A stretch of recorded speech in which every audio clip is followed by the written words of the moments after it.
Welcome to today's episode of Redundancy Matters. I'm June Hogan. I'm a qualified career coach and outplacement specialist, and I've got a background in HR. And today I'm going to be talking about the things that you can do if you're not able to offer outplacement support. So I know that when you're managing redundancies, it can bring up a real mix of feelings because working in HR and in the people profession, many of us choose to do that because we want to make an impact and because it aligns with our values, doing the right thing, actually caring about people and wanting to improve people's working lives. So when you're asked to manage redundancies, that mixture of feelings about caring about people, knowing the impact that this is going to have, and also caring about what happens to people after they leave is often something which I would carry when I was managing redundancies, wondering what was going to happen when someone left the organisation, if they'd be okay.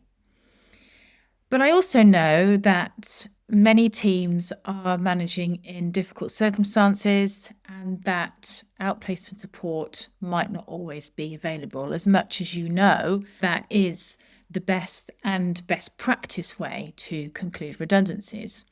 Sometimes it might be that there just isn't any money available. Companies gone into administration, for example. It could be that the leadership team don't want to offer it, or they think it's too expensive. They don't want to make the investment. And so in these situations, I know that you're going to want to do the best for people and offer support and try and manage that internally. So in this episode, I'm going to talk about some practical in-house ways that you can support people to leave well. So if outplacement isn't offered, it doesn't mean that people aren't being supported. It just means that that support has to look different.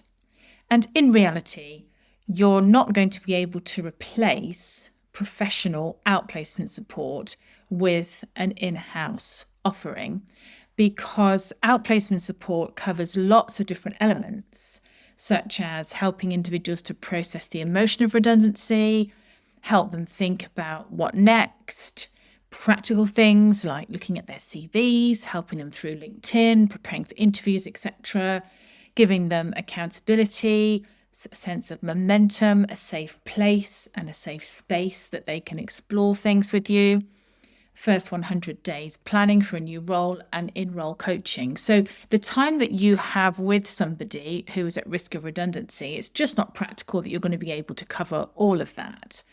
So I think it's about thinking about what is practical, what's realistic, and what's going to have the most impact for the people that you are supporting in their particular circumstances and in their situation.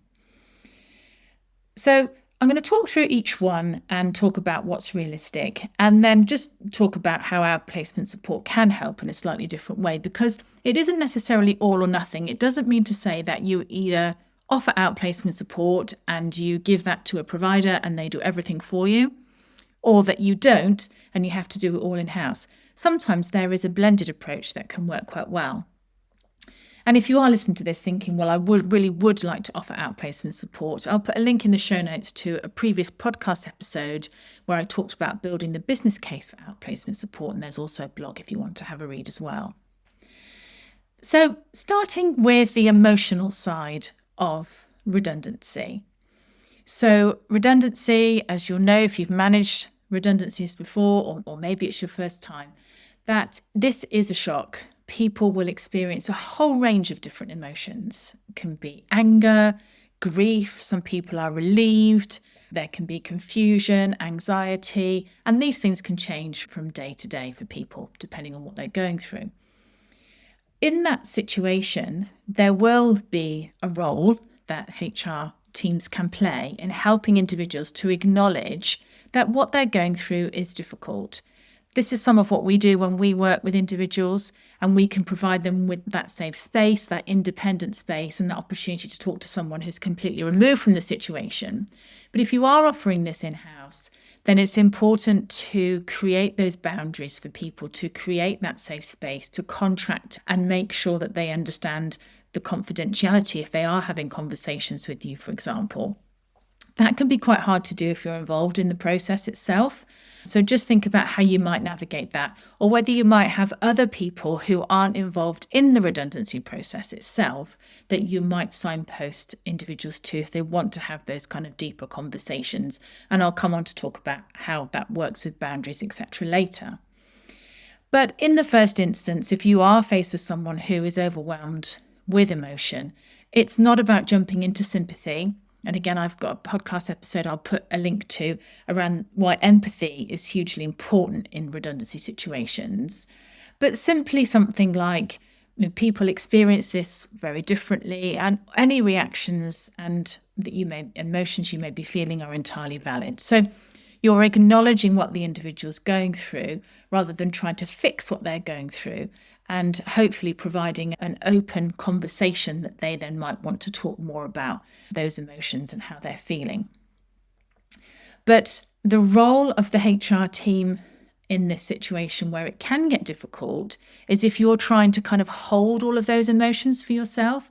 So it's important to have your boundaries in place when you are in a redundancy consultation process, and you are not just sort of in the process itself, but you're also offering support outside. Just make sure those boundaries are really clear, because when you see someone who is struggling and when someone who's suffering, it's a natural human reaction to want to step in.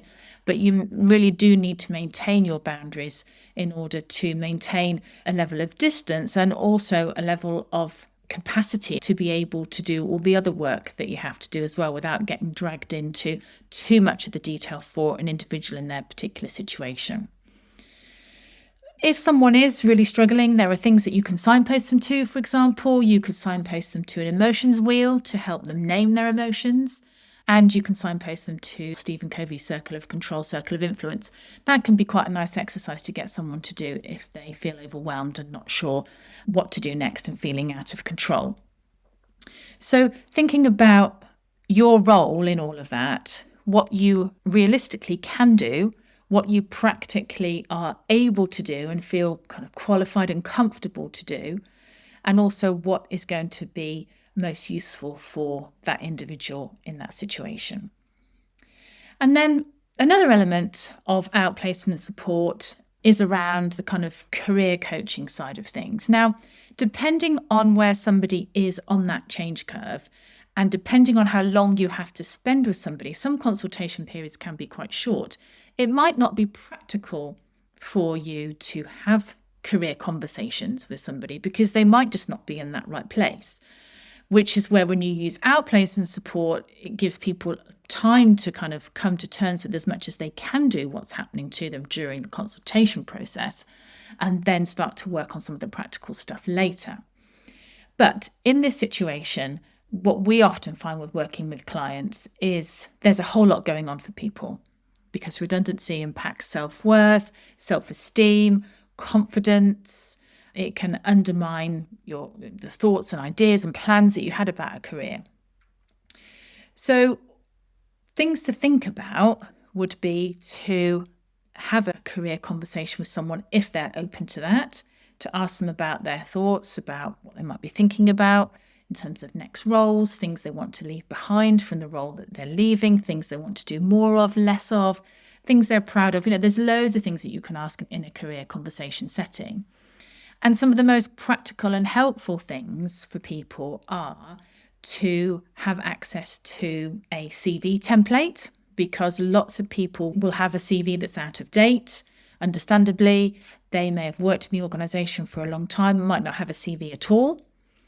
And so if you can provide a CV template and some examples of what good looks like from your perspective, you might also want to provide them with a guide of how to succeed in interviews.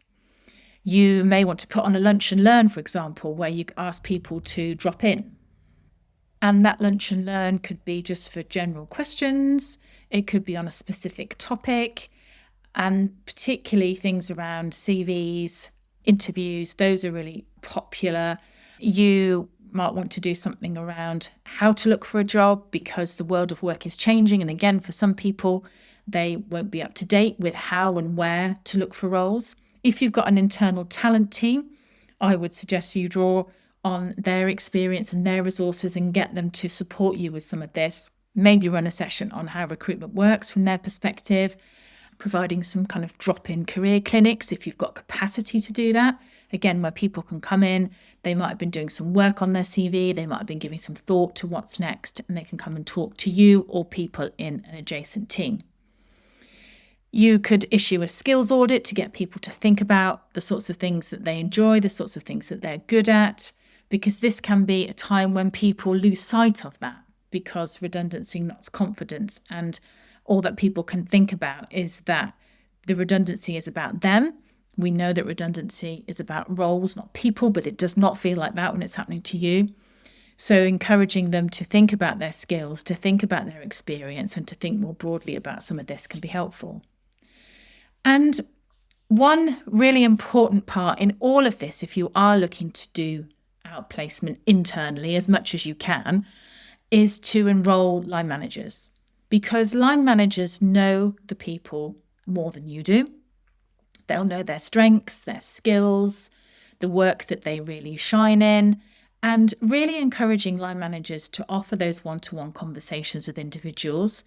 This can be around feedback, for example. It's not a performance review at all. It's not a formal conversation. It's just about a line manager giving some insights, giving some ideas, giving some feedback, observations in an honest and supportive way to help that individual to remember what they're good at, where they add value, and to give them some ideas if they can't think about these for themselves, of the kinds of roles or environments that might suit them based on their knowledge of them as an individual.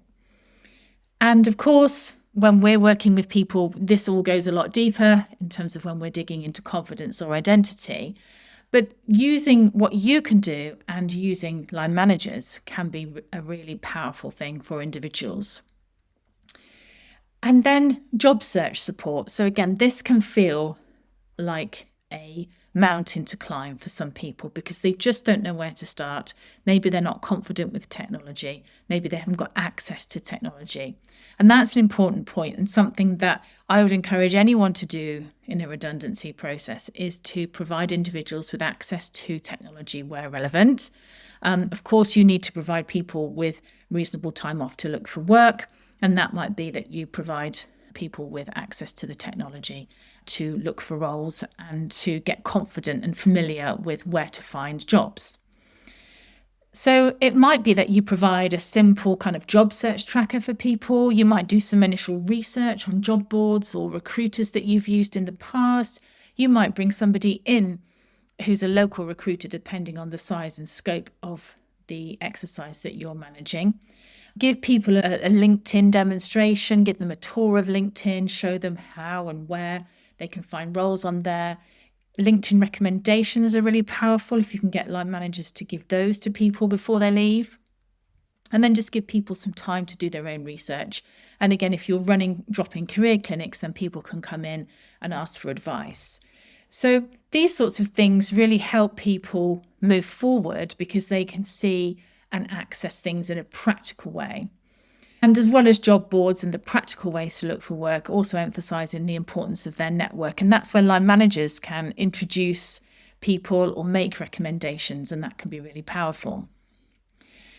And then the last element is around helping people to maintain that momentum and to have a level of accountability. That can be really hard to do internally, as I've said at the start, depending on how long you've got with somebody in terms of the consultation period. So being clear about what you can do for people and for how long. It's pretty much impossible to have an ongoing relationship after somebody's left. So it really has to end at the point of which consultation has finished and concluded and that individual is leaving the organisation. But be really clear about that so they understand the timeframes, they understand the boundaries, and that this isn't something that's going to be carrying on after they leave in the event that their role is made redundant. And also signposting. That is one way of helping you to not feel like you're holding everything and carrying everything, as well as trying to manage and lead the process. If you notice that you are starting to feel responsible for how someone is coping, or you're feeling that the conversations that you're having with someone might be veering into more of a counselling or therapy need, then it's really important to acknowledge that and to signpost and not to feel that you have to fix everything, because that's not helpful for the individual and it's definitely not helpful for you as a HR professional.